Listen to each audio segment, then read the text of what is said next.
ভিডিওটা শেয়ার করে সবাইকে জানিয়ে দিন যে শক্তি, মনোবল শক্তি কিন্তু সবচেয়ে বড় শক্তি।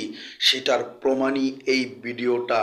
দেখুন এই প্রিয় ভাইটাকে, যে আসলে সব কিছুই কিন্তু সম্ভব, তারই প্রমাণ এই প্রিয় ভাইটা দেখিয়ে দিয়েছে।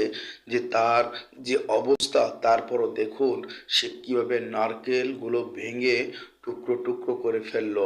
এবং আসলে এটা নিয়ে একটি শিক্ষামূলক কথা হলো যে প্রত্যেকটা মানুষ কিন্তু পারে যে বিশ্ব জয় করতে, প্রত্যেকটা মানুষ পারে যে নিজের পরিবর্তন আনতে।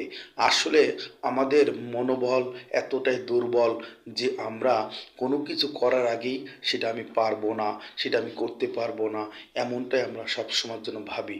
আসলে এমনটা ভাবা উচিত নয়। যার প্রমাণ এই ভিডিওটা। আসলে আমাদের মনের শক্তি আমাদের বাড়াতে হবে এবং আমাদের সামনে এগিয়ে যেতে হবে। সমস্ত কাজ যেন আমরা সহজ করতে পারি, সর্বপ্রথম আমাদের মনোশক্তি এবং আমাদের ভিতরে যে দেহের ভিতরে যে একটি মন আছে, সেটাকে আমরা কখনোই দুর্বল ভাববো না, নিজেকে যোগ্য মনে করি আমরা সামনে এগিয়ে যাব। অবশ্যই কিন্তু ভিডিওটা শেয়ার করবেন।